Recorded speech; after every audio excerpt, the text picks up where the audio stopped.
juntos levar esperança para os que não têm confiança e em nosso viver revelar Jesus, semeando amor e luz.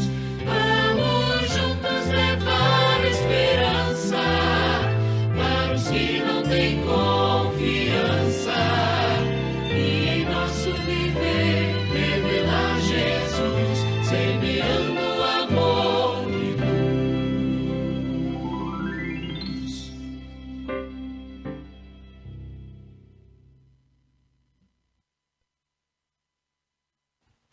Feliz sábado a todos os nossos irmãos e irmãs que neste momento se conectam conosco de todas as partes deste imenso Brasil.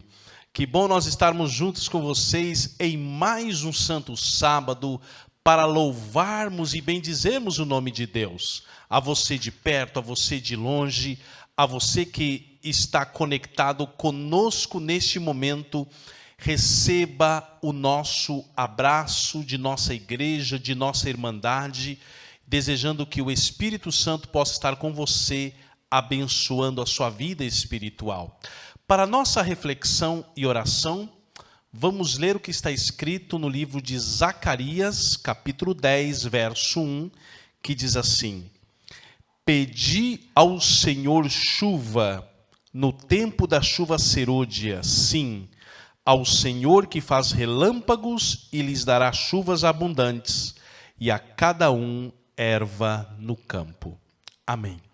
Meditando nesse pensamento sagrado, neste momento vamos entrar ao trono da graça através da oração. Vamos ajoelhar e você, se puder, também se ajoelhe ou entre em posição de reverência para orarmos ao Senhor.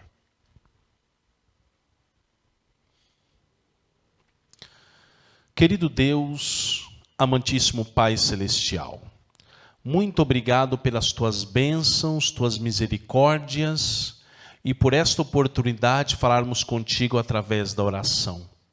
Abençoe o culto de hoje, dá-nos o poder do Espírito Santo que tanto necessitamos.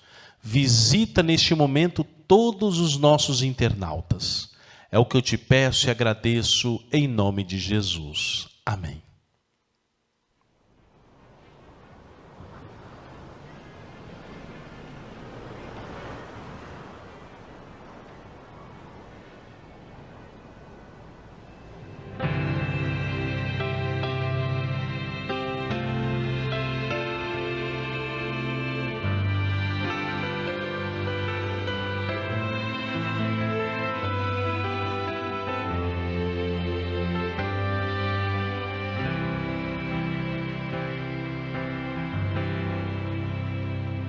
Alto preço ali pagou, numa cruz se entregou.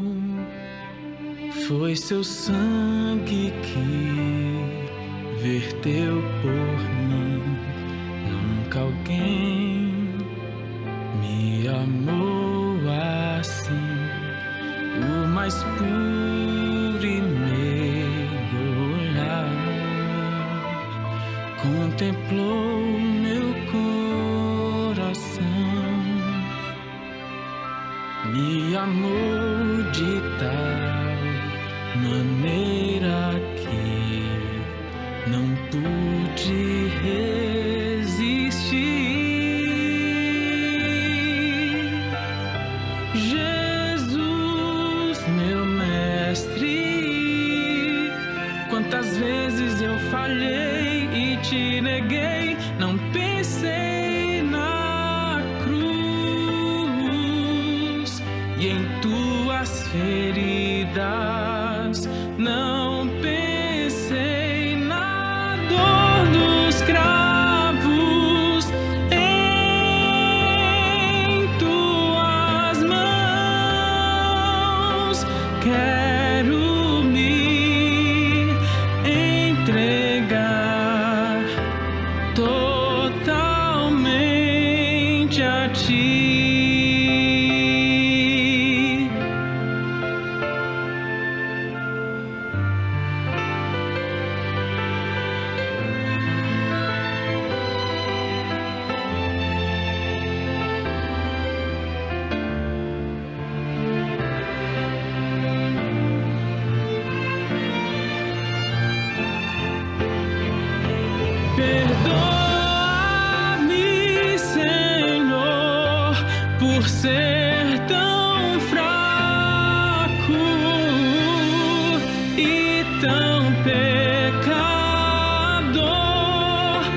ajuda-me a te servir como um servo fiel. Jesus, meu mestre, quantas vezes eu falhei e te neguei, não pensei na cruz e em tuas feridas, não pensei na dor dos cravos, em tuas mãos quero me entregar totalmente a ti, pois tu és digno. Quero me entregar totalmente a ti, totalmente a ti.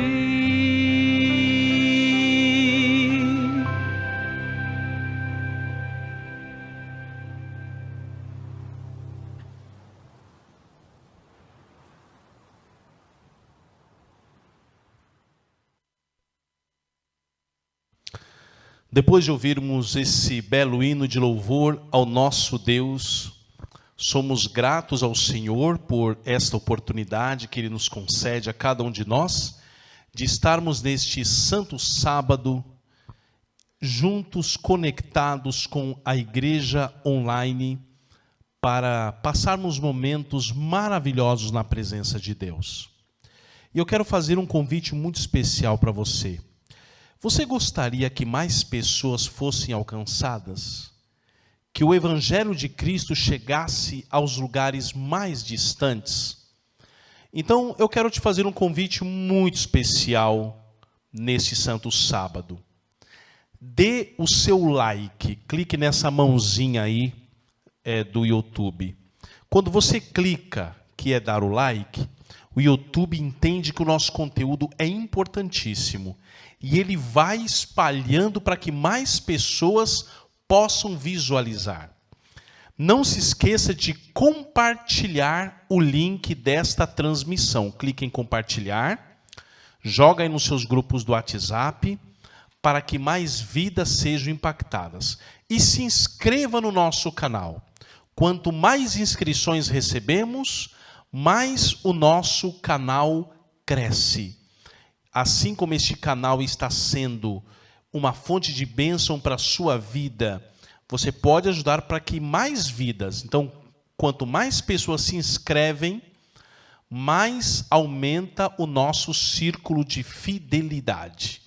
Isso é muito importante para nós. Então, não se esqueça de curtir, compartilhar, se inscrever no canal, ative o sininho para receber todas as nossas notificações.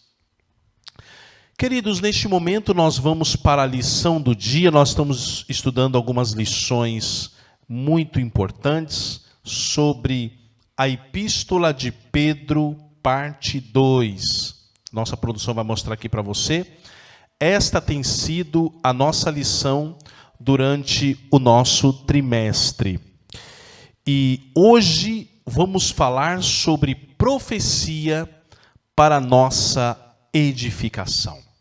Bem, o nosso texto está em 2 Pedro 9, nosso texto introdutório, que diz: E temos muito firme a palavra dos profetas, a qual bem fazeis em estar atentos, como a uma luz que alumia em lugar escuro até que o dia amanheça e a estrela da alva apareça em vossos corações. Então esse texto fala sobre a firmeza nas palavras dos profetas de Deus. O nosso pensamento principal diz assim: ao aceitar a mensagem do terceiro anjo, não prestamos atenção às fábulas, mas à firme palavra da profecia. Agora estamos vivendo sob o pleno brilho da luz da verdade bíblica. O primeiro tópico vem falando sobre fé, não fábulas. O que é fé? É acreditar em algo, mesmo que às vezes as circunstâncias digam ao contrário, mesmo que as pessoas desprezem determinada verdade, mas nós cremos pela fé que ela é a verdade. O que é fábula? Fábulas são contos. Harry Potter é uma fábula. Enfim, um monte de histórias que existem por aí são fábulas. Mas, neste tópico, nós vemos que o apóstolo Pedro, ele afirma ou confirma a divindade de Cristo. Você sabia que existem muitas pessoas que acham que Jesus não é Deus? Existe uma religião muito conhecida que afirma que Jesus é um Deus menor. Mas isso não é bíblico. Isso não está na palavra de Deus. Isso não foi defendido por Jesus, seus discípulos, seus apóstolos ou pela igreja primitiva nos primeiros séculos. Isso são ideias humanas. Queridos, o texto de Mateus capítulo 7, a partir do versículo 1 diz assim: 6 dias depois tomou Jesus consigo a Pedro, a Tiago e a João e seu irmão e os conduziu em particular a um alto monte. E transfigurou-se diante deles, e o seu rosto resplandeceu como o sol, e as suas vestes se tornaram brancas como a luz. E eis que lhes apareceram Moisés e Elias falando com ele. E Pedro, tomando a palavra, disse a Jesus: Senhor, bom é estarmos aqui. Se queres, façamos aqui 3 tabernáculos, um para ti, um para Moisés e um para Elias. E estando ele ainda a falar, eis que uma nuvem luminosa os cobriu. E da nuvem saiu uma voz que dizia: Este é o meu filho amado em quem me comprazo, escutai-o. E os discípulos, ouvindo isto, caíram sobre os seus rostos e tiveram um grande medo. E aproximando-se Jesus, tocou-lhes e disse: Levantai-vos e não tenhais medo. Queridos, nós vemos aqui que Pedro confirma a divindade de Jesus Cristo. Aqui na palavra do Senhor diz que os discípulos ainda não compreendem a cena, mas se regozijam pelo fato de que o paciente mestre, o manso e humilde que peregrinou em rumo como um estranho indefeso, seja honrado pelos favorecidos do céu. Então, aqui nós vemos que o apóstolo Pedro confirma que Jesus Cristo não é simplesmente um profeta, não é simplesmente um rei. Jesus Cristo é Deus em sua plenitude. Aqui na pergunta B, nós encontramos o que Pedro foi capaz de declarar com confiança. Então, o apóstolo Pedro diz assim: porque não vos fizemos saber a virtude e a vinda de nosso Senhor Jesus Cristo, seguindo fábulas artificialmente compostas, mas nós mesmos vimos a sua majestade. Então, aqui o apóstolo Pedro disse: olha, nós aqui não estamos falando aquilo que alguém nos disse, mas nós estamos dizendo aquilo que nós vivemos. Nós andamos com Jesus, nós vimos a Jesus, tanto antes como depois de sua ressurreição. E hoje estamos aqui para dar um verdadeiro testemunho do Senhor. Queridos, nenhuma mentira é verdadeira. É o que diz aqui o nosso comentário. Nenhuma mentira é verdadeira. Se seguimos fábulas artificialmente compostas, nos uniremos às forças do inimigo alinhadas contra Deus e Cristo. Então, nós percebemos aqui, à luz da palavra de Deus, que o que é uma fábula artificialmente composta? É uma fábula feita com uma grande criatividade, bem montada, bem articulada, mas é uma mentira. Não é uma verdade. Então nós precisamos ter cuidado com isso. O nosso segundo tópico vem falando sobre o impacto da profecia. Em meio à confusão predominante, pelo que devemos ser gratos, como exemplificado por Cristo ao infundir esperança aos desapontados discípulos no caminho de Emaús. Nós devemos agradecer por quê? Todos vocês conhecem a história quando nosso Salvador Jesus Cristo ressuscitou e se junta aos discípulos no caminho de Emaús. Eles não percebem, pensam que é o estrangeiro, e Jesus começa a relembrar as Escrituras Sagradas. E depois eles recebem Jesus, Jesus fingiu que ia continuar o caminho. Não, fica aqui, já é noite. E aí quando Jesus ora para abençoar o pão, levanta as mãos, eles percebem que é Jesus. Então, eles, naquele momento, a Bíblia diz que Jesus falou sobre as profecias de Moisés, os profetas do Antigo Testamento que falavam sobre ele, e a Bíblia diz que a mente deles irradiava de alegria ao ouvirem essas verdades. E o texto de 2 Pedro 1,19 diz: e temos muito firme a palavra dos profetas, a qual bem fazeis em estar atentos, como uma luz que alumia em lugar escuro até que o dia amanheça e a estrela da alva apareça em vossos corações. Então, à luz da palavra de Deus, nós percebemos que a luz da verdade deve brilhar em nossas vidas. Aqui na pergunta B, cite uma advertência muito relevante hoje que Paulo deu a Timóteo. Então, Paulo, aconselhando o jovem ministro Timóteo, ele disse em 1 Timóteo 6, 20 e 21, ó Timóteo, guarda o depósito que te foi confiado, tendo horror aos clamores vãos e profanos, e às oposições da falsamente chamada ciência, a qual professando alguns se desviaram da fé, a graça seja contigo, amém. Essa ciência que o apóstolo Paulo diz para Timóteo é a teologia popular, que nos tempos dele também estava corrompida. E ele diz assim, ó, não dá ideia para esses teólogos, esses doutores aí não. Viva a verdade. O mesmo espírito de idolatria pagã predomina hoje, embora sob o molde da ciência e da educação, tenha assumido uma forma mais refinada e atraente.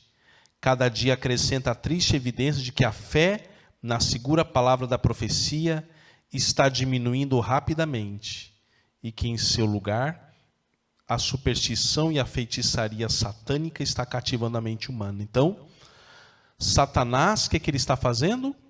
Colocando as suas vãs filosofias dentro da religião. Terceiro tópico, uma âncora para a nossa alma. Como podemos identificar a autêntica profecia como uma âncora, um pilar fundamental da fé cristã? Amós capítulo 3, verso 7 diz, certamente o Senhor Jeová não fará coisa alguma, sem primeiro revelar o seu segredo aos seus servos, os profetas. 2 Pedro 1, 20 e 21 fala que os homens de Deus, eles não falaram por eles mesmos, mas foram inspirados pelo Espírito Santo. Aqui no comentário vem trazendo uma descrição sobre os dias de hoje, as pessoas que têm questionado a Bíblia, questionam a palavra de Deus, questionam a profecia.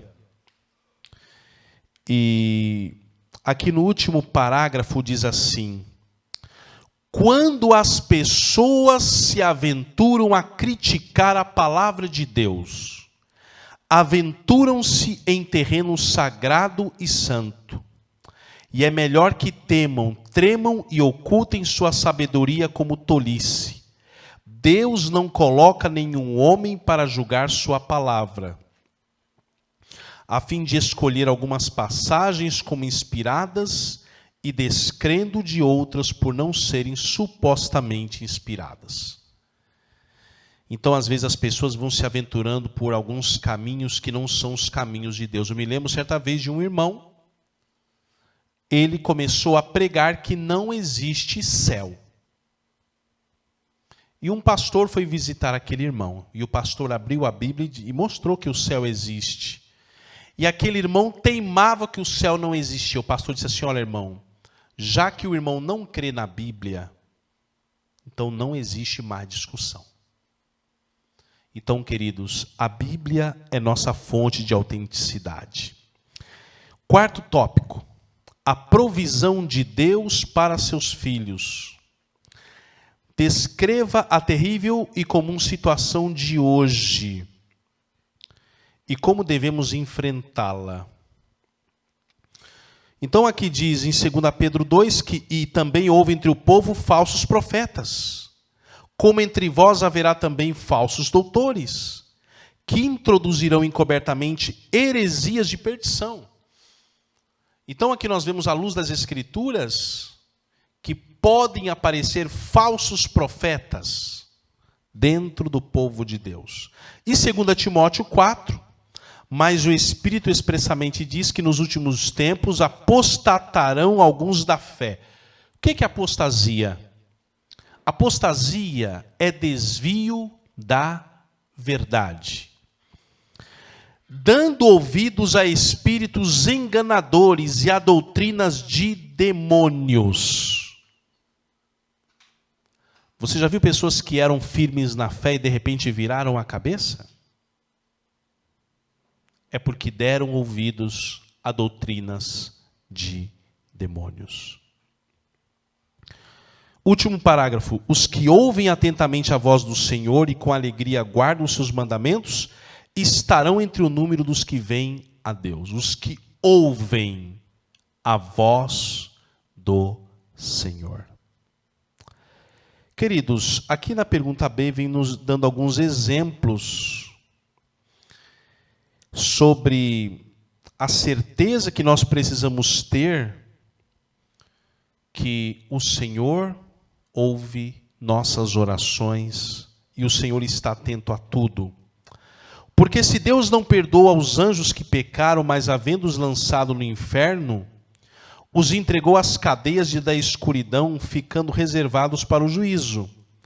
E não perdoa o mundo antigo, mas guardou a Noé, a oitava pessoa, o pregoeiro da justiça, ao trazer o dilúvio sobre o mundo dos ímpios, e condenou à destruição a cidade de Sodoma e Gomorra, reduzindo-as a cinza e pondo-as para exemplo aos que vivessem impiamente.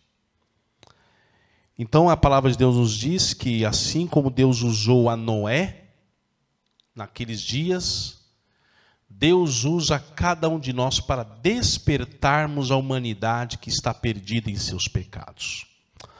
Nosso último tópico: valorizando nosso libertador. Qual é o mais precioso livramento que Deus nos oferece? Qual é o mais precioso livramento? É o livramento sobre a tentação. Aqui diz em 1 Coríntios 10:13, não veio sobre vós tentação senão humana, mas fiel é Deus que não vos deixará tentar acima do que podeis. Antes com a tentação dará também o escape, para que a possais suportar. Então nós vemos, à luz da palavra de Deus, que Deus nos livra das tentações. Queridos irmãos e irmãs, que o Senhor nos dê a sua graça, para que nós possamos estar atentos à profecia e não sermos enganados nos dias em que nós estamos vivendo. Chegamos a um momento muito especial do nosso culto, que é o momento da gratidão. Quantas bênçãos Deus derramou sobre a sua vida durante a semana. E este é o momento em que você pode ofertar ao Senhor, através de uma oferta voluntária, através dos seus dízimos, das suas primícias. Nós estamos falando aqui do campo de Rondônia e Acre, que a nossa igreja administra. São campos muito extensos. Nossos missionários viajam muito para lugares longínquos.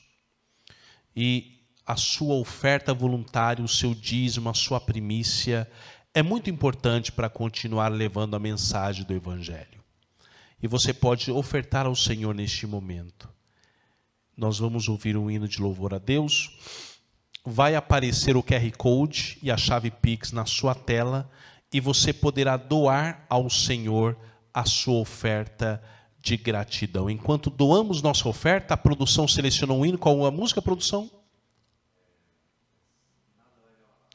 Nada vai me abalar, com o Ministério de Louvor. Vamos ouvir então o Ministério de Louvor, louvando ao Senhor.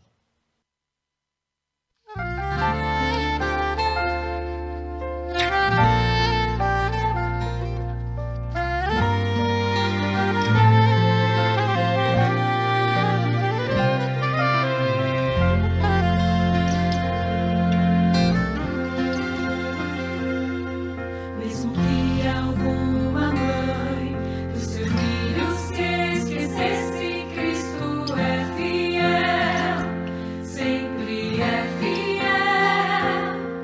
E se neste mundo vil, por caminhos tortuosos tenha que andar, Deus comigo está.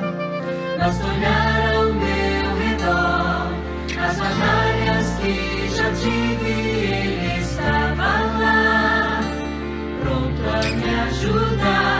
Nada vai me abalar, pois abrigo bem seguro eu vou encontrar.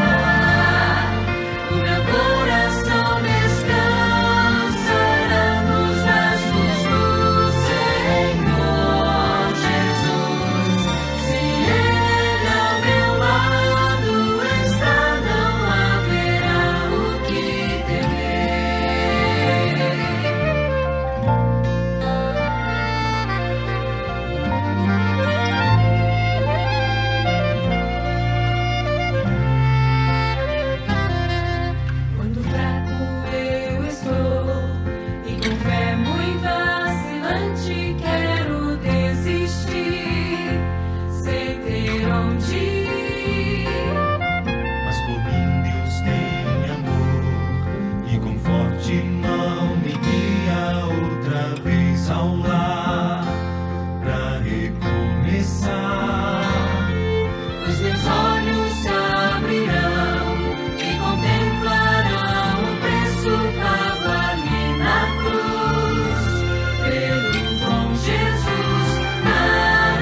Agradecemos o Ministério de Louvor por haver cantado esse belo hino de louvor e exaltação ao nosso Deus, que é digno de toda a glória.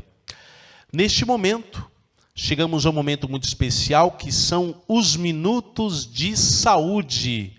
E vamos convidar neste momento o nosso irmão Heleno Vitorassi, que é o diretor do Departamento de Saúde da nossa instituição nos estados de Rondônia e Acre. Vamos ouvi-lo neste momento.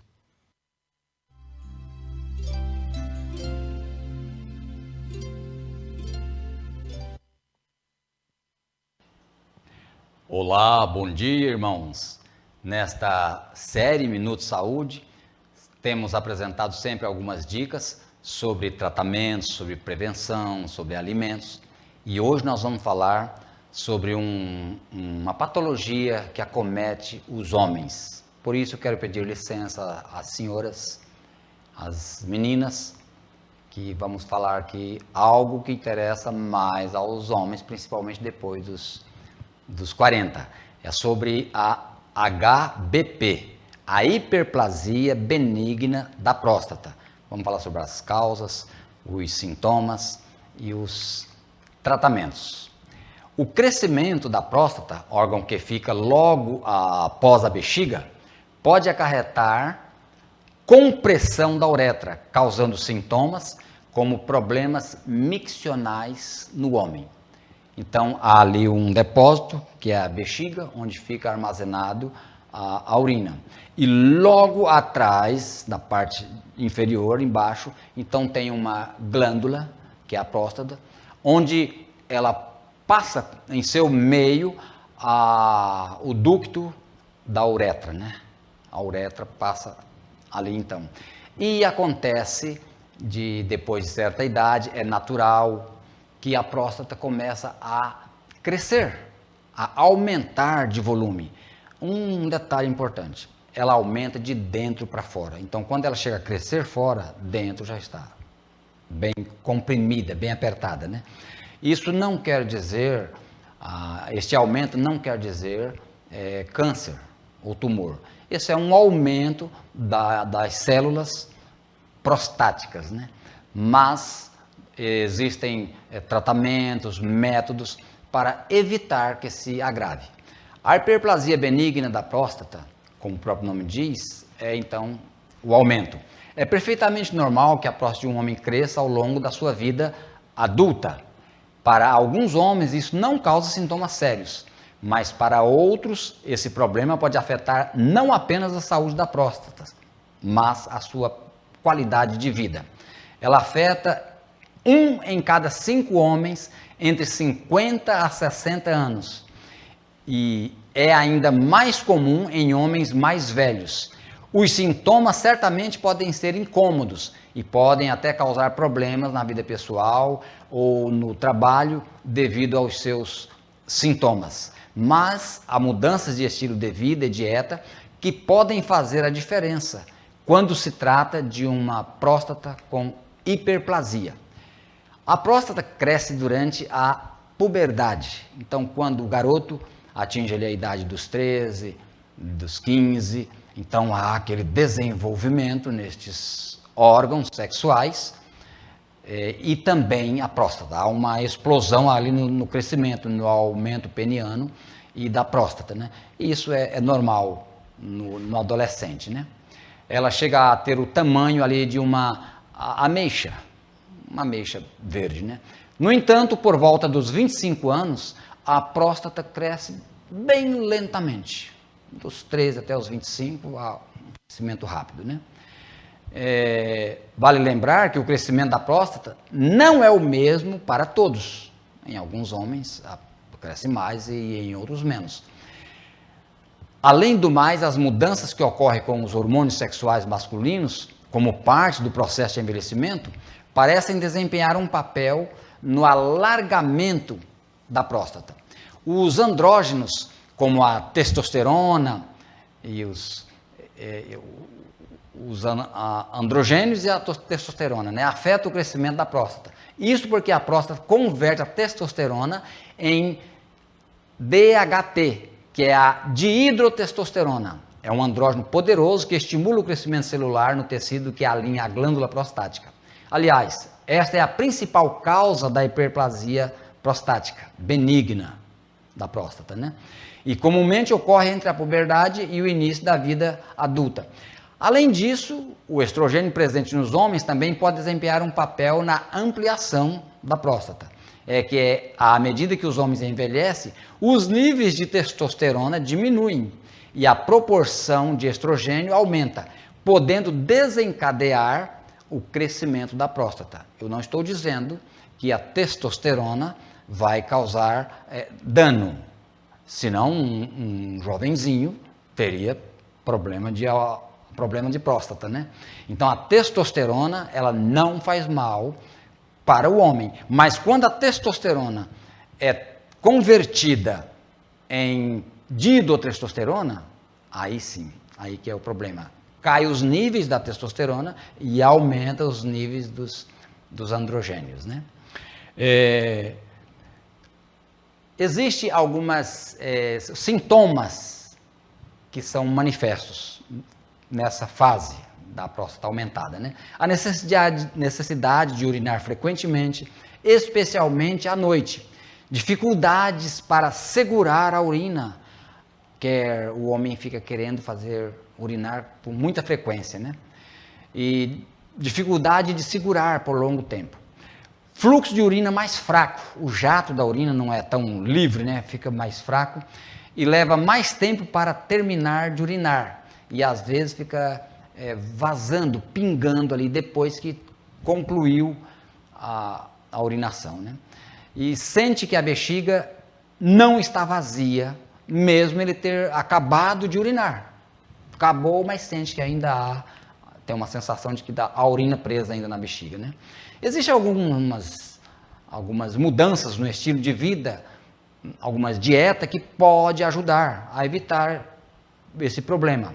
Primeiro, isso nem se fala em nosso meio, né? Uso de álcool e cafeína. É uma das coisas que desencadeiam. Do que se usa no mundo que pode causar problema da próstata.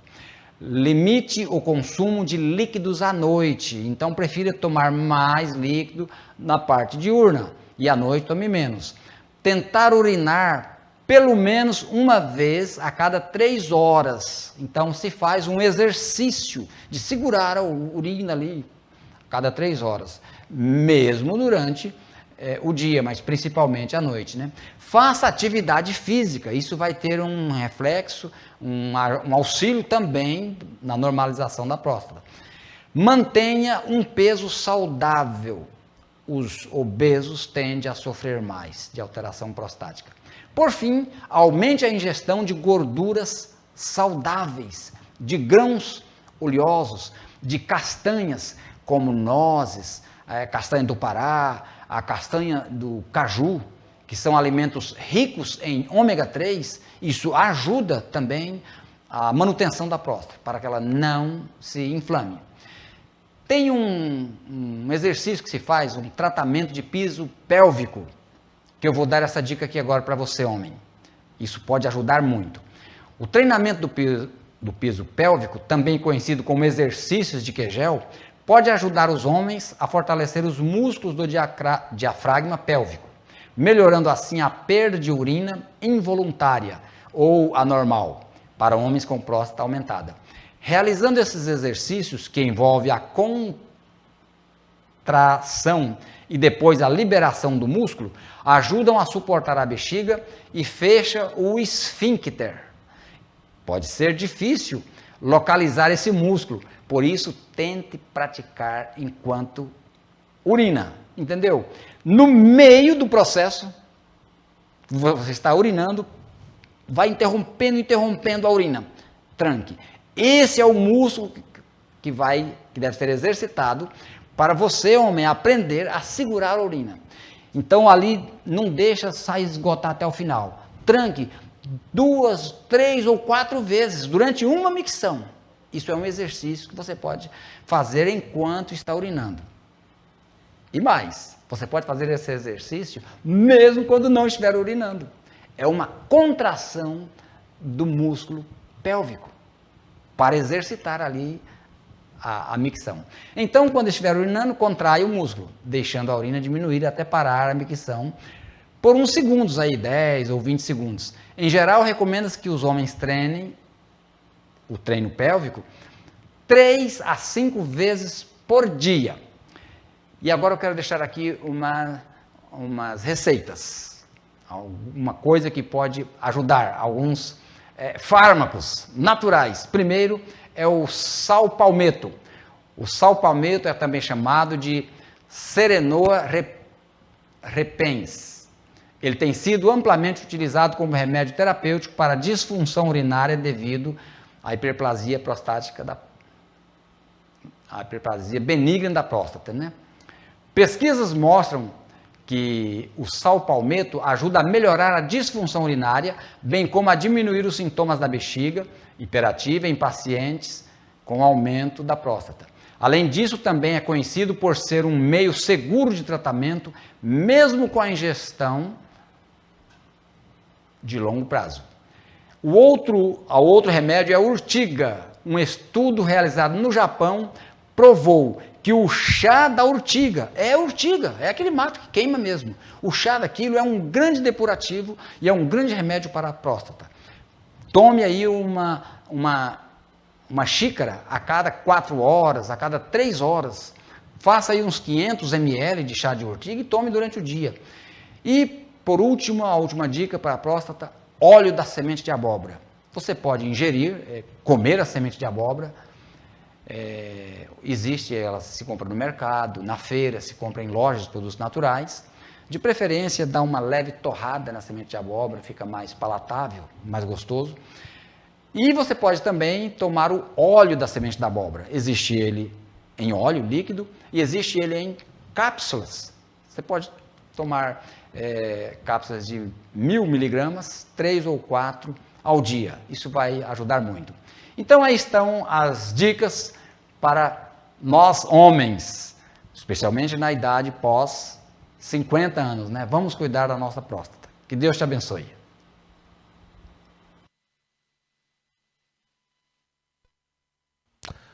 Muito obrigado, irmão Heleno, por tão importantes dicas de saúde, que possamos cuidar do nosso patrimônio mais precioso, que é a nossa saúde. Chegamos ao momento muito importante do nosso culto, pois neste momento nós vamos ouvir a palavra de Deus. Se você ainda não deu o seu like, ainda dá tempo. Se você ainda não compartilhou este link, ainda dá tempo.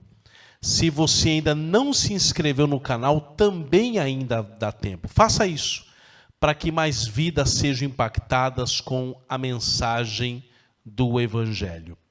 Chegamos agora ao momento todo especial, onde nós vamos ouvir a palavra de Deus. E hoje o pastor Rômulo Borges, que é o secretário da Conferência Geral para a América do Sul, durante esta transmissão, está ocupando esta função, e ele vai trazer uma mensagem muito importante, revivendo o Pentecostes.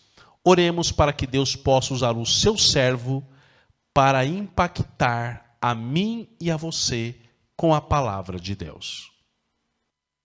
Queridos irmãos, queridos amigos, queridos internautas, eu quero neste momento deixar para todos vocês uma calorosa saudação, fazendo minhas as palavras do apóstolo Paulo, que está em sua segunda carta aos Coríntios, capítulo 13, versículo 13. A graça do Senhor Jesus Cristo e o amor de Deus e a comunhão do Espírito Santo seja com todos vós. Amém. Aproveito a oportunidade para expressar a minha gratidão a Deus por estar reunido com todos vocês na igreja online. Cada casa deve ser uma casa de adoração, uma casa de oração.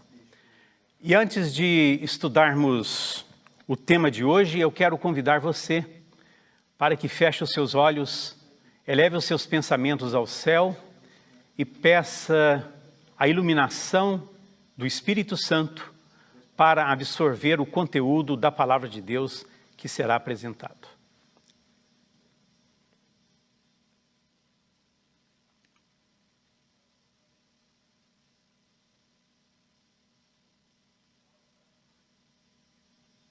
Amém. Oswald Smith, um grande e famoso escritor canadense, apresentou um relatório muito impactante no seu livro, o livro com o título O Reavivamento que Necessitamos. Interessante que neste relatório ele faz referência a uma pesquisa levantada com 7.000 igrejas. Ele diz assim, olha, o resultado da pesquisa foi o seguinte: 7.000 igrejas, tendo cada igreja um missionário exclusivo, durante um ano inteiro não ganhou uma única alma para Cristo. E comentando a pesquisa, ele diz, mas como pode? Nessas 7.000 igrejas, com 7.000 missionários, durante um ano, eles pregaram 560.000 sermões. 560.000 sermões que foi ouvido por milhares e milhares de pessoas durante 52 semanas de um ano. E nenhuma alma foi convertida, nenhuma alma foi salva para o Senhor.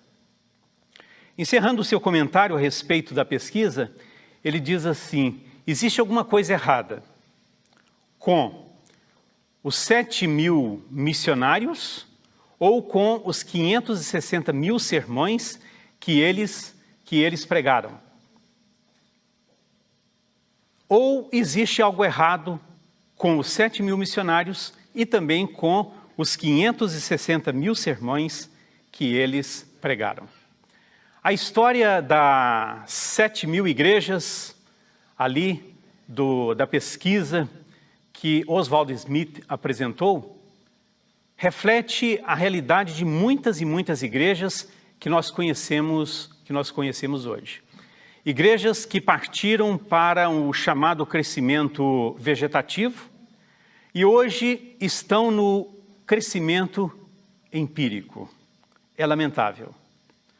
Também o termômetro espiritual de muitas igrejas aponta uma temperatura muito fria. Há muitas e muitas igrejas que se tornaram verdadeiras geladeiras, quando deveriam ser casas de adoração a Deus. Há também muitos e muitos crentes que se tornaram barras de gelo, quando eles deveriam ser labaredas de fogo.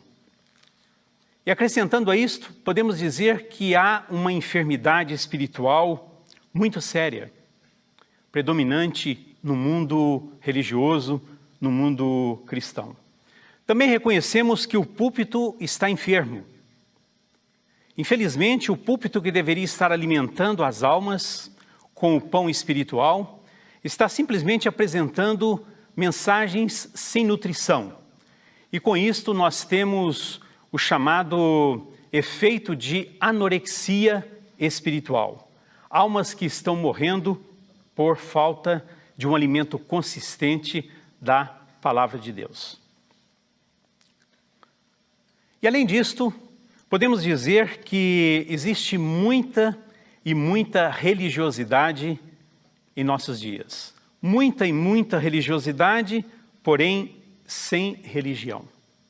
E neste contexto de muita religiosidade sem religião, nós encontramos pessoas que estão extravasando nos perfis das redes sociais uma estampa de uma pessoa que não serve a Deus, que não tem o temor do Senhor. Muitas vezes observamos no perfil de pessoas crentes, elas se apresentando como se fossem mundanas. É triste, isso é um opróbrio para o Evangelho. Por outro lado, existem aqueles que se apresentam com o chamado zelo em prol de princípios, mas ostentando um zelo sem entendimento, eles transgridem abertamente as recomendações da inspiração de Deus, eles se tornam assim críticos, muitas vezes apresentam mentiras, calúnias e difamação nas redes sociais. E temos uma quantidade de pessoas também com vidas simplesmente rotuladas com o Evangelho, sem o poder da graça do nosso Senhor. Agora, diante dessa situação e diante do cenário que nós estamos vivendo, precisamos, em caráter de urgência, podemos dizer urgentíssima, reviver o fenômeno pentecostal que marcou o desenvolvimento poderoso da igreja cristã no início do primeiro século. Eu convido todos vocês a acompanharem o texto bíblico, que será lido no livro de Atos, capítulo 2. E cumprindo-se o dia de Pentecostes, estavam todos reunidos no mesmo lugar. E de repente veio do céu um som como de um vento veemente e impetuoso, e encheu toda a casa em que estavam assentados. E foram vistas por eles línguas repartidas como que de fogo, as quais pousaram sobre cada um deles. E todos foram cheios do Espírito Santo e começaram a falar noutras línguas, conforme o Espírito Santo lhes concedia que falassem. Lucas, o médico amado, foi o autor do livro de Atos. Ele deu uma valiosa colaboração literária para a formação do cânon do Novo Testamento. Ele escreveu o Evangelho, que recebe o seu nome, o Evangelho de Lucas, e escreveu também o livro de Atos, destacando a história que Lucas apresenta, tanto do ministério de Jesus, como dos Atos dos Apóstolos.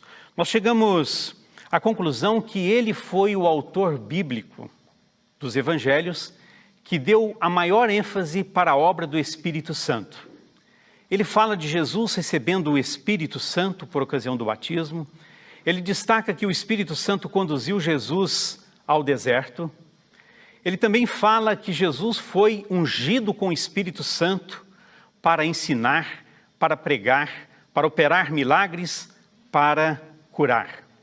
E também destaca a obra poderosa do Espírito Santo na vida da igreja, na vida dos discípulos. E ele começa dando uma ênfase quando, no dia de Pentecostes, o Espírito Santo foi derramado de uma forma poderosa sobre a igreja. Diz as Escrituras que cumprindo-se o dia de Pentecostes. Pentecostes era uma festa judaica. Haviam 6 grandes festas que conduziam os filhos de Israel para Jerusalém. Eram 3 festas de primavera e 3 festas de outono. Entre estas, o Pentecostes era uma festa em que as comunidades israelitas saíam de suas casas, deixavam todos os seus pertences e iam a Jerusalém comemorar aquela solenidade. Então, por ocasião do dia de Pentecostes, eles estavam ali em Jerusalém. Jerusalém estava com uma superpopulação. E precisamente naquele dia, no dia de Pentecostes, que era uma festa que ocorria 50 dias depois do sábado pascual, o Espírito Santo foi derramado. O Pentecostes é conhecido como também a festa da colheita. E podemos dizer que naquele momento, por ocasião do fenômeno pentecostal, com o revestimento dos discípulos com o poder do Espírito Santo, ali ocorreu a grande colheita de almas para o Evangelho. Agora, 4 pontos se destacam no episódio pentecostal de Atos. Nós temos ali a descida do Espírito Santo, nós temos o fenômeno das línguas de fogo, nós temos ali também o sermão de Pedro e sequencia com a vida frutífera da igreja. A palavra do Senhor nos diz que o Espírito Santo se manifestou com um som. O Espírito Santo veio como um som. Então, olhem bem, não foi um barulho. O Espírito Santo não se manifestou no contexto de algazarra, nem no contexto de uma histeria ou de um frenesi, mas ele se manifestou com um som. O derramamento do Espírito Santo foi um acontecimento audível, verificado em público e impactando vidas naquela ocasião. O Espírito Santo veio como som, como de um vento. O derramamento do Espírito Santo como vento nos apresenta que o Espírito Santo é revelado muitas vezes na forma de um vento. Jesus falou para Nicodemos, por ocasião daquela entrevista, que a obra do Espírito Santo era como um vento, em que você não sabia de onde ele vinha nem para onde ele ia, mas você sentia o seu poder. E Jesus disse, assim é todo aquele que é nascido do Espírito. Um outro aspecto também interessante em relação ao fenômeno do vento, nós encontramos que o Espírito Santo, revelando e manifestando como um vento, ali ele veio mostrando a sua liberdade, vamos dizer assim, o Espírito Santo revelando a sua soberania. Então o Espírito Santo está soprando, ele sopra na igreja, a impressão da graça, ele sopra nas ruas da cidade, o Espírito Santo sopra nos hospitais, o Espírito Santo sopra até nos antros do pecado. Eu conheço muitas e muitas pessoas que ouviram o sopro, que ouviram a voz do Espírito Santo, o sopro do Espírito Santo, quando estavam em um ambiente de pecado. E ali naquele momento o Espírito Santo despertou a sua mente. Naquele momento o Espírito Santo tocou em seu coração. E eles sentiram um desejo de ter uma vida diferente, de viver uma vida agora para glorificar o nome de Deus. Em meio à pandemia que nós estamos vivendo, eu quero dizer a todos vocês que o Espírito Santo está soprando sobre a vida de seu povo aqui na terra, sobre os filhos de Deus. E muitos estão sendo libertados do contágio da pandemia do coronavírus, mas nós temos outros que estão contraindo a doença e o Espírito Santo está soprando a bênção da cura, a bênção do livramento da enfermidade, mas nós temos aqueles que estão descansando, aqueles que estão encerrando a sua experiência, mas o Espírito Santo está presente nessas vidas, confortando-as, consolando-as, amparando também os seus familiares, e temos almas que estão descansando sob os cuidados de Deus, na certeza da ressurreição para a vida eterna. Nós não sabemos como o Espírito Santo sopra, e nem a maneira que ele sopra. Ele tem a sua soberania, mas ele faz segundo a sua vontade e opera essa realização para a honra e para a glória do nome do Senhor. O texto de Atos também descreve que a manifestação do Espírito Santo foi em forma de línguas de fogo. O Espírito Santo se manifestou ali de uma forma poderosa. No passado, Deus se revelou a Moisés no fogo, na sarça ardente. Quando Salomão consagrou o templo, o fogo desceu do céu. No Monte Carmelo, Elias orou e o fogo desceu numa manifestação poderosa de Deus. Jesus batiza com fogo. João Batista, por ocasião do seu ministério, ele falou que o que vinha depois dele, os batizaria também com o Espírito Santo, os batizaria também com o fogo. E o Espírito Santo se manifestou ali em línguas de fogo, aquecendo a temperatura espiritual da igreja. Há um texto muito interessante que está no livro Atos dos Apóstolos, na página 39. Compartilho a leitura. O Espírito Santo, assumindo a forma de línguas de fogo, repousou sobre a Assembleia.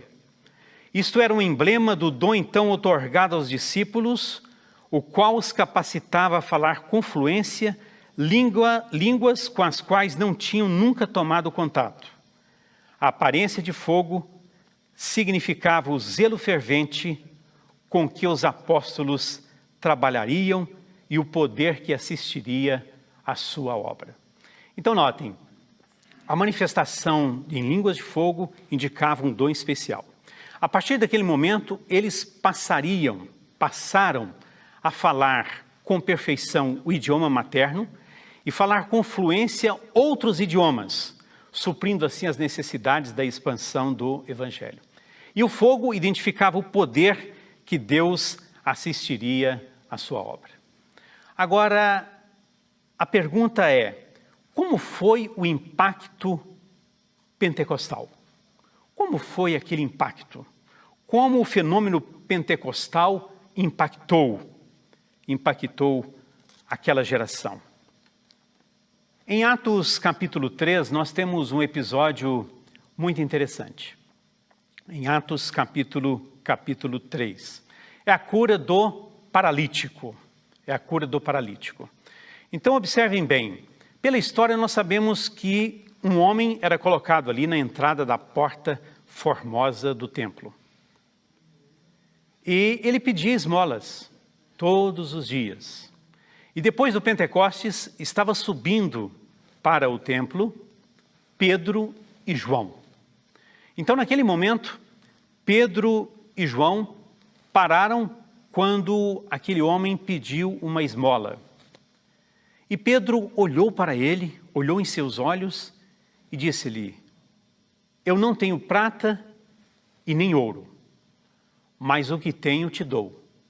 Em nome de Jesus Cristo Nazareno, levanta-te e anda. E Pedro estendeu a mão e aquele homem andou. Ele recebeu a cura naquele momento. Por quê? Porque Pedro estava revestido de poder. E a cura daquele homem impactou. Inclusive, os discípulos foram aprisionados e levados diante do sinédrio judaico. E ali diante do sinédrio, eles foram coagidos, eles foram ameaçados para que deixassem de pregar. Mas eles disseram, não podemos deixar de pregar. E quando eles disseram que não podemos deixar de pregar, eles não tiveram como detê-los na prisão e eles saíram. E notificaram para a igreja o que havia passado e os prodígios que Deus tinha operado. Aquele homem que foi curado era um paralítico de nascença. Ele estava naquela condição miserável há 40 anos. Aquele homem tinha 40 anos de idade. Então imagina um paralítico de 40 anos e Pedro disse, em nome de Jesus Cristo, levanta-te e anda. E o homem levantou e o homem andou. Atos capítulo 4, versículos 29 a 31. O texto bíblico nos diz: agora, pois, ó Senhor, olha para as suas ameaças e concede aos teus servos que falem com toda a ousadia a tua palavra, enquanto estendes a mão para curar, para que se façam sinais e prodígios pelo nome do teu santo Filho Jesus. E tendo eles orado, moveu-se o lugar em que estavam reunidos, e todos foram cheios do Espírito Santo e anunciaram com ousadia a palavra de Deus. Eles anunciaram como? Eles anunciaram com ousadia a palavra do Senhor. Milhares e milhares de pessoas se converteram para a igreja cristã. Atos capítulo 2, versículo 41. Atos 2, 41. De sorte, acompanhem a leitura, de sorte que foram batizados os que de bom grado receberam a sua palavra. E naquele dia agregaram-se quase 3.000 almas. Quase 3.000 almas foram agregadas na igreja, em um único dia, com um único sermão. Atos capítulo 2, versículo 47. Outro texto que descreve o crescimento da igreja. Louvando a Deus e caindo na graça, de sorte que o povo, e caindo na graça de todo o povo, e todos os dias acrescentava o Senhor à igreja aqueles que se haviam de salvar. Atos 4, versículo 4. Muitos, porém, dos que ouviram a palavra, creram. E chegou o número desses homens a quase 5.000. Então, observem o crescimento da igreja. Uma igreja que estava com pouco número, agora com o sermão, 3.000 almas. E mais adiante, cerca de 5.000 almas já era a comunidade cristã. Atos capítulo 5, versículo 14. E a multidão dos que criam no Senhor, tanto homens como mulheres, crescia cada vez mais. A promessa do derramamento do Espírito Santo, que cumpriu nos dias dos discípulos, era extensiva somente a eles no passado? Será que aquela promessa era somente para eles? Ou é extensiva também para nós? Notem um pensamento muito interessante. A promessa do Espírito Santo não é limitada a algum século ou raça. Cristo declarou que a divina influência do Espírito deveria estar com seus seguidores até o fim. Desde o dia do Pentecostes até o presente, o Confortador tem sido enviado a todos os que se rendem inteiramente ao Senhor e a seu serviço. A todos os que aceitam a Cristo como um Salvador pessoal, o Espírito Santo vem como Consolador, santificador, guia e testemunha. No discurso de Pedro apresentou um discurso ali em Jerusalém, e muitos que ouviram os discípulos pregarem em diversos idiomas, aqueles que não conheciam os outros idiomas, imaginavam que eles estavam embriagados.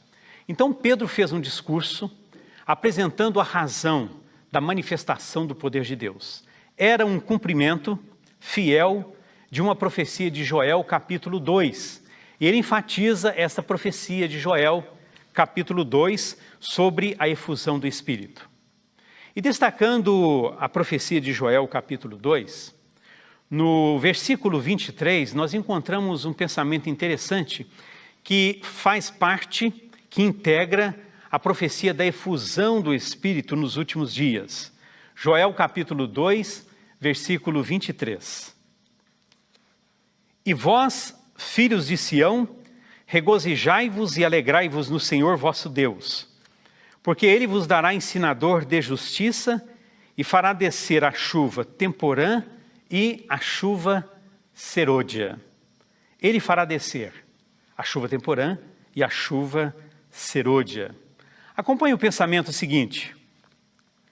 Sob a figura das chuvas temporã e serôdia, que caem nas terras orientais ao tempo da semeadura e da colheita, os profetas hebreus predisseram a dotação de graça espiritual em medida extraordinária à Igreja de Deus. O derramamento do Espírito nos dias dos apóstolos foi o começo da primeira chuva, ou temporã, e glorioso foi o resultado. Ao avizinhar-se o fim da ceifa da terra, uma especial concessão de graça espiritual é prometida, a fim de preparar a igreja para a vinda do Filho do Homem. Esse derramamento do Espírito é comparado com a queda da chuva serôdia. Então notem, em cumprimento à profecia de Joel, nós temos uma ênfase dada à efusão do Espírito na chamada chuva temporã e a outra, a chuva serôdia. A primeira parte, chuva temporã, cumprindo a primeira parte da profecia de Joel, nós encontramos o derramamento do Espírito Santo no Pentecostes. Mas o profeta aponta para um segundo derramamento poderoso do Espírito Santo com o título A Chuva Serôdia. E a chuva serôdia se refere ao segundo Pentecostes, que vai concluir a obra da colheita aqui neste mundo. A chuva temporã abriu então o início da colheita das almas. E a chuva temporã, a chuva serôdia, vai concluir a colheita das almas do chamado segundo Pentecostes. A grande obra do Evangelho não deverá encerrar-se com menor manifestação do poder de Deus do que a que assinalou o seu início. As profecias que se cumpriram no início, as profecias que se cumpriram no derramamento da chuva temporã no início do Evangelho, devem novamente cumprir-se na chuva serôdia no final do mesmo. Teremos um segundo Pentecostes. Aquele derramamento poderoso do Espírito no início da era cristã vai ocorrer também agora no fim da era cristã, mas de uma maneira maior, numa dimensão maior do que o primeiro Pentecostes. Agora, uma significativa pergunta. Por que os discípulos receberam o Espírito Santo? Por que eles receberam o Espírito Santo? Porque eles se prepararam. Os discípulos oraram com intenso fervor para serem habilitados a se aproximar dos homens. E em seu trato diário, falar palavras que levassem os pecadores a Cristo. Pondo de parte todas as divergências, todo o desejo de supremacia, uniram-se em íntima comunhão cristã. Aproximaram-se mais e mais de Deus e, fazendo isto, sentiram que era um privilégio o ser-lhes dado associar-se tão intimamente com Jesus Cristo. Os discípulos se prepararam e o resultado dessa preparação foi o derramamento do Espírito Santo de uma forma poderosa. Há um outro pensamento também que compartilho com vocês, que está no livro Atos, página 37. Esses dias de preparo foram de profundo exame de coração. Os discípulos sentiram sua necessidade espiritual e suplicaram do Senhor a santa unção que os devia capacitar para o trabalho de salvar almas. Como foi a preparação deles? Foi uma preparação profunda, cabal, brotou do coração. O coração de um era o coração de todos. Agora vem uma pergunta adicional. O que devemos fazer para receber o Espírito Santo em plenitude? O que poderíamos fazer para receber o Espírito Santo em plenitude? Eu quero dizer a todos que devemos fazer o mesmo que os discípulos fizeram. A mesma preparação deles no passado deve ser a nossa preparação hoje no presente. Um outro pensamento, compartilho com vocês. O tempo decorrido não operou nenhuma mudança na promessa dada por Cristo ao partir. Promessa esta de enviar o Espírito Santo como seu representante. Não é por qualquer restrição da parte de Deus que as riquezas da sua graça não fluem para a terra em favor dos homens. Se o cumprimento da promessa não é visto como poderia ser, é porque a promessa não é apreciada como devia ser. Se todos estivessem dispostos, todos seriam cheios do Espírito Santo. Queridos irmãos, não podemos formar uma ideia de que a promessa e o poder do Espírito Santo foi algo apenas do passado, mas é uma promessa para os nossos dias, para os dias de hoje. E a nossa oração deve ser o que está estampado na palavra de Deus em Zacarias capítulo 10, versículo 1. Zacarias 10, versículo 1. Pedi ao Senhor chuva no tempo da chuva serôdia. O Senhor que faz os relâmpagos lhes dará chuveiro de água e erva no campo a cada um.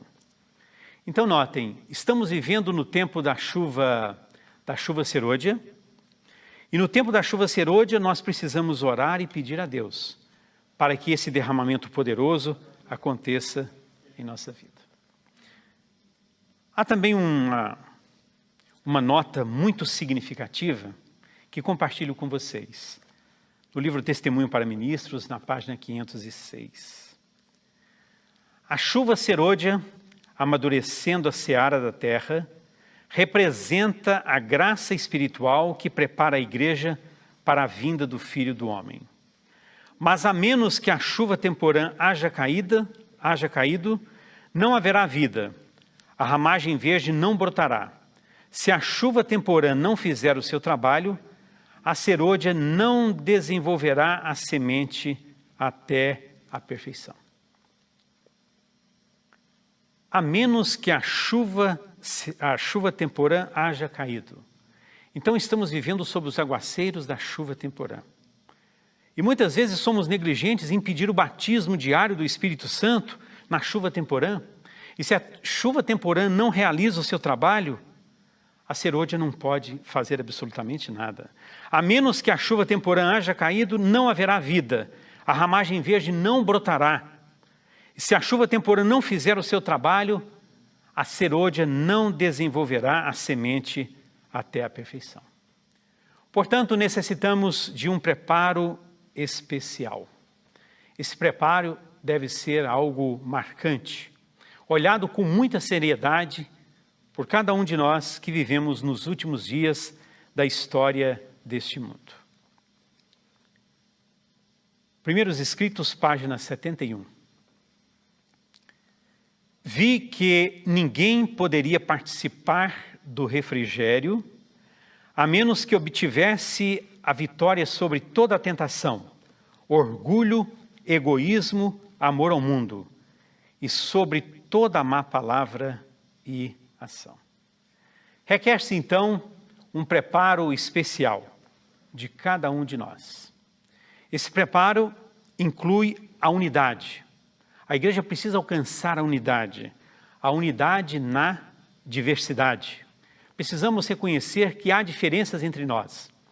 E essas diferenças precisam ser administradas, mas não podem impedir a nossa unidade. Necessitamos superar as divergências e vencer todo o desejo de supremacia. É um outro ponto importante na nossa preparação. Necessitamos vencer o mundo, a carne e o diabo. Temos uma luta conosco mesmo, temos uma luta contra o mundo, temos uma luta contra o diabo, mas o Senhor nos assegura uma vitória. Precisamos pedir perdão e também perdoar. Precisamos aprender isto, que não é só pedir perdão, mas precisamos também perdoar. Orar com intenso fervor pelo batismo do Espírito Santo. Ter também uma união íntima com Jesus Cristo. E viver em obediência à lei de Deus. Esses elementos do preparo precisam ser vividos. Esses elementos do preparo precisam ser a nossa experiência, se almejamos receber o poder do Espírito Santo. Filipenses capítulo 2, versículos 2 a 5. Completai a minha alegria, de modo que penseis a mesma coisa, tenhais o mesmo amor, sejais unidos de alma, tendo o mesmo sentimento. Nada façais por partidarismo ou vanglória, mas por humildade, considerando cada um os outros superiores a si mesmo. Não tenha cada um em vista o que é propriamente seu, senão também cada qual o que é dos outros. Tende em vós o mesmo sentimento que houve também em Cristo Jesus. É difícil ou é fácil essa preparação? Eu quero dizer aos irmãos, quando nós nos unimos a Cristo e permitimos que Ele assume o controle da nossa vida, então a nossa experiência será totalmente diferente. Viveremos na condição de pessoas preparadas para receber então o poder do Espírito Santo. Mas afinal, nós estamos vivendo nos dias da chuva serôdia? Será que nós cremos? Cremos que nós estamos vivendo? Quando receberemos o Espírito Santo em plenitude? Quando? No futuro longínquo? Ou podemos receber o poder do Espírito Santo hoje? Compartilho mais um pensamento muito interessante com vocês. A descida do Espírito Santo sobre a igreja é olhada como estando no futuro. É, porém, o privilégio da igreja tê-lo agora. Repito, a descida do Espírito Santo sobre a igreja é olhada como estando no futuro. É, porém, o privilégio da igreja tê-la agora. Buscai-a, orai por ela, crede nela. Precisamos tê-la e o céu espera para concedê-la. Então, a descida do Espírito Santo pode ser hoje na nossa experiência. Hoje nós podemos orar com viva fé, crendo que a promessa é extensiva a cada um de nós. Nós não podemos estar fora daquela preparação especial. Nós precisamos integrar os filhos fiéis de Deus naquela preparação para receber o Espírito Santo. Será muito triste nós perdermos o poder do Espírito Santo quando ele for derramado em plenitude sobre a sua igreja. Aqueles que não recebem diariamente o Espírito Santo na chuva temporã, não vão apreciá-lo na chuva serôdia e nem estará fazendo parte dos filhos de Deus naquele grandioso dia. Queridos irmãos e amigos, queridos internautas, que o Senhor nos abençoe, que o Senhor nos ampare e nos ajude, para que a experiência com Cristo seja uma experiência real, para que a cada dia possamos assim receber o poder do Espírito Santo e estarmos preparados para recebê-lo em plenitude por ocasião da chuva serôdia. Que a experiência vivida pelos discípulos no passado seja repetida com cada um de nós no presente. Que o Senhor nos abençoe e que a realidade do batismo do Espírito Santo se cumpra em nossas vidas, se cumpra na história da igreja. Amém. Se de alguma forma essa mensagem tocou o seu coração, compartilhe com seus amigos e familiares. Deixe o seu like, se inscreva no canal para receber todas as mensagens que ajudarão a edificar a sua vida espiritual. Deus te abençoe sempre.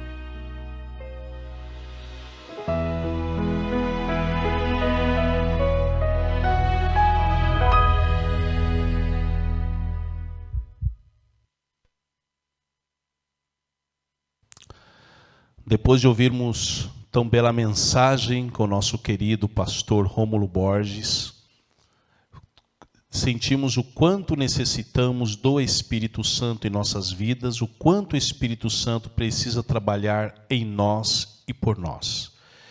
E neste momento nós vamos estar orando por todos os nossos pedidos de oração.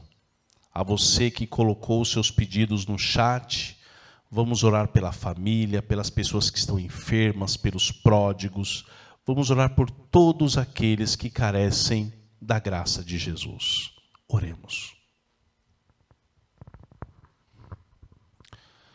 Querido Deus, amantíssimo Pai Celestial, muito obrigado pelo Teu amor, pela Tua bondade, por haveres enviado Jesus Cristo para morrer por nós. Te agradecemos pela bela mensagem que ouvimos, que o Espírito Santo possa trabalhar em nossas vidas, dando-nos o poder do alto para fazer a Tua santa vontade. É o que eu te peço e te agradeço em nome de Jesus. Amém. Queridos amigos internautas, nós queremos agradecer o carinho de todos vocês por haverem estado conosco. Nós vamos ficar por aqui. Não se esqueça que amanhã nós teremos o nosso culto de louvor e adoração ao nosso Deus.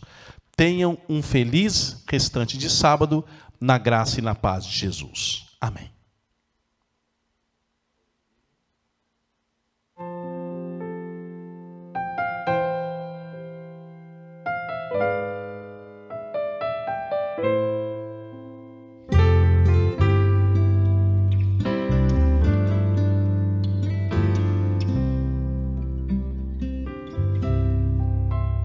Uma vez pela noite muito triste, me achava no intenso e terrível negror. E ao sentir-me tão só, eu clamei: ó Pai, não escondas teu rosto de amor. Minha mão em tua mão quero ter ao seguir daqui ao distante lá. Vem guiar com teu amor pra junto de ti, Senhor. Poderei, qual um rei, habitar num palácio de poder e riquezas na mão. Mas muito triste serei se estiver a sós em angústia e cruz.